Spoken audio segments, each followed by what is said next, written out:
తర్వాత రాశి 6వ రాశి తులారాశి.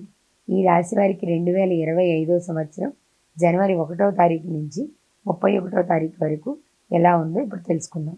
2025 సంవత్సరం జనవరి నెల 6వ రాశి కన్యా రాశి. జనవరి నెల 1 నుంచి 30 వరకు ఈ కన్యా రాశి ఫలితాలు చెప్పుకుందాం. కన్యా మిథునయోర్ బుధః. ఈ రాశికి గురువు కుజుడు ఇద్దరే మంచివాళ్ళు. గురువు లక్ష్మీ స్థానంలో ఉన్నాడు, కుజుడు ఏకాదశంలో ఉన్నాడు. కాబట్టి ఈ రాశి వాళ్ళు చదువులో కానీ ఉద్యోగంలో కానీ చాలా ముందుకు వెళ్తారు. విదేశీయానం చేయాల్సిన వాళ్ళకి విదేశాలకు వెళ్ళటానికి బాగా అవకాశం ఉంది. కుజుడు బాగున్నాడు. ఈ కుజుడు బాగున్న వాళ్ళు డాక్టర్ పరీక్ష రాసేవాళ్ళు కానీ, డాక్టర్ చదివేవాళ్ళు కానీ, ఆపరేషన్లు చేసేవాళ్ళకి కానీ బాగా మంచి ప్రభావంతో ముందుకు వెళ్తారు. అదే కాదు, ఈ కుజుడు భూమి కారకుడు. ఈ కుజుడు వల్ల ఇళ్ళు కానీ, స్థలాలు కానీ, పొలాలు కానీ కొనుక్కోవడానికి అవకాశం ఉంది. అయితే ఈ రెండు మంచివి కదా, రెండే మామూలు కాదు. విద్య అవసరం, విద్యతో పాటు ఉద్యోగం అవసరం, ఉద్యోగం అంటే ఇల్లు అవసరం. మరి ఇవన్నీ కూడా అవసరమైనవి. కానీ ఇవి కావాలి అంటే 2 గ్రహాలు 7 గ్రహాలు పూర్తిగా బాగాలి. ఈ 7 గ్రహాలు బాగుండకపోతే ఈ రెండే జరుగుతాయండి, కష్టమే కదా. మరి ఆలోచించుకోవాలి కదా. దీనికోసం జాగ్రత్త పడాల్సిన అవసరం చాలా ఉంది. ఎందుకంటే నాకు ఈ సంవత్సరమే బాగాలేదండి అంటారు. ఈ సంవత్సరం బాగాలేకపోవడం ఏమీ లేదు. సంవత్సరంలో ఎప్పుడూ ఏదో రకంగా బాగానే ఉంటుంది, బాగుండకుండా ఉండదు. బాగుండదు ఏదో చూసుకోవాలి. బాగుండేది ఏంటంటే, నాకు నిన్న జరిగింది, మంత్రం తగిలింది, గోరుగా వెళ్ళింది, గోరు పైకి లేచింది, వదిలేసుకు రక్తం వచ్చింది. వదిలేసుకుంటే మట్టి తగిలింది అనుకోండి, వేలే కాదు కాలు కూడా పోతుంది. మరి వేలికి వెంటనే కట్టు కట్టా. కాబట్టి ఇట్లాంటి చెట్టు టైంలో ఇట్లాంటి సమస్యలు మామూలుగా వస్తూనే ఉంటాయి. కాబట్టి ఈ రాశి వాళ్ళు ఎంత జాగ్రత్త పడితే అంత మంచిది. ఈ రాశి వాళ్ళు ఏం చేయాలి అంటే, ప్రతి శనివారం పూర్తిగా శని బాగాలేడు. ఈ రాశి వాళ్ళు శనికి పూజ, శనికి అభిషేకం చేసుకోవడం చాలా మంచిది. తర్వాత సోమవారం రోజున ఈశ్వరుడికి అభిషేకం చేయించుకోవడం మంచిది. ఇది కాక బియ్యపు రవ్వ, పంచదార కలిపి మట్టి నేలలో పుట్టల దగ్గర వేయడం చాలా మంచిది. ఇది కాకుండా హిందువులు ఉంటే ప్రతిరోజు శివదర్శనం కాకుండా ఈ నెల ప్రత్యేకించి విష్ణుమూర్తి యొక్క దర్శనం చాలా అవసరం.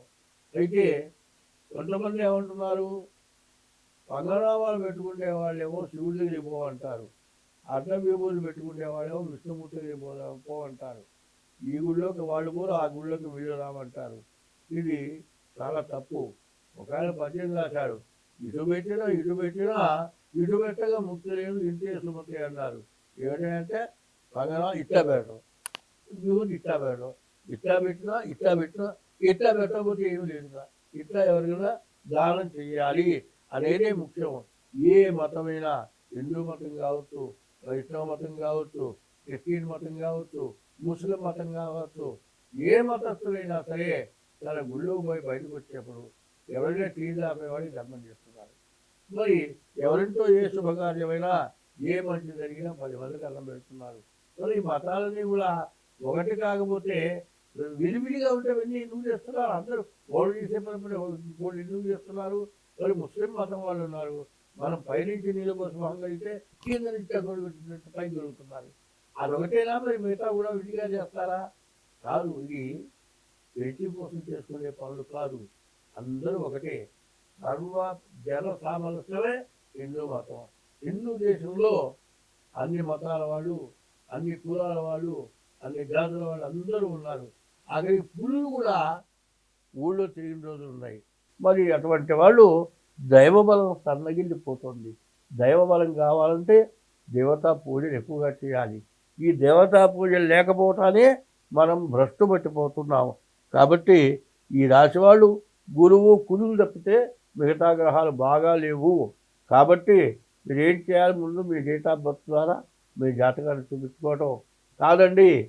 ఏమీ చేత కాకపోతే పత్రం పుష్పం ఫలం తోయమన్నారు. గుళ్ళోకి పోయేటప్పుడు ఓ పండో ఒక కాయో లేకపోతే ఏదైనా ఆ దేవుడికి ప్రీతైన ఆకులు, ఏం ఆకులు మరి ఆ విష్ణుమూర్తి దగ్గరికి వెళ్తే తులసి దళాలు, ఈశ్వరుడి దగ్గరికి వెళ్తే మారేడు దళం. మారేడు దళాలు, ఇవి పత్రాలు. పత్రం అంటే ఏ ఆకు తీసుకెళ్తే లాభంలా, మరి అట్లా ఏ ఆకులు తీసుకెళ్ళి దేవుడిని పూజించడం, దేవుడికి ప్రీతైనవి తీసుకెళ్తే మరీ మంచిది. తర్వాత శక్తి ఉంటే ఆ దేవత పూజలు చేసుకోవటం, ఇవి కాక మీ డేట్ ఆఫ్ బర్త్ ద్వారా మీ జాతకం చూపించుకొని ముందుకు వెళ్ళటం మంచిది. ఈ రాశి వాళ్ళకి పూర్తిగా బాగాలేదు, 2 గ్రహాలు బాగున్నాయి. ఆ 2 గ్రహాల వల్ల ఎంతో మేలు జరిగేటువంటి పరిస్థితులు పూర్తిగా కనబడుతూ ఉన్నాయి. కాబట్టి మీరు ముందుగా జాతకం చూపించుకోండి. మీరు మరి కుజుడి వల్ల గురువు వల్ల మంచి మేలు పొందుతారు. కాబట్టి నేను చెప్పింది బాగా వివరంగా గుర్తు పెట్టుకొని ముందు డేట్ ఆఫ్ బర్త్ ద్వారా కానీ హస్త సాముద్రిక ద్వారా కానీ మా కింద ఫోన్ నెంబర్ ఉంటుంది. దాని ద్వారా మీ జాతకం చెప్పాలంటే దానికి తగిన పారితోషికం తీసుకొని మాత్రం చెబుతాము. చాలామంది జాతకం చెప్పించుకోమన్నారండి, డబ్బులు మాకు చెప్పలేదు, మరి ఊరికనే చెప్పాలి కానీ డబ్బులు ఎందుకు తీసుకొని చెబుతారు అని చాలామంది అడుగుతున్నారు. మీరు మాత్రం ఊరికనే పనిచేస్తున్నారు, ఆలోచించుకోండి. మీరు పనిచేస్తే మీకు కూడా ఆదాయం కోసం పనిచేస్తున్నారు. అయితే మేము కూడా విపరీతమైన ధనాశ కాదు, మేము కూడా బతికేదానికి సరిపోయేదానికే తీసుకుంటున్నాం తప్పితే వేరే కాదు. కాబట్టి మీకు ఏమాత్రం అవసరం ఉన్నా కింద ఫోన్ నెంబర్ ద్వారా సంప్రదించి మీ జాతకాలు చూపించుకుంటే అన్ని విధాలా బాగుంటుంది. స్వస్తి. ధన్యవాదాలు గురుగారు.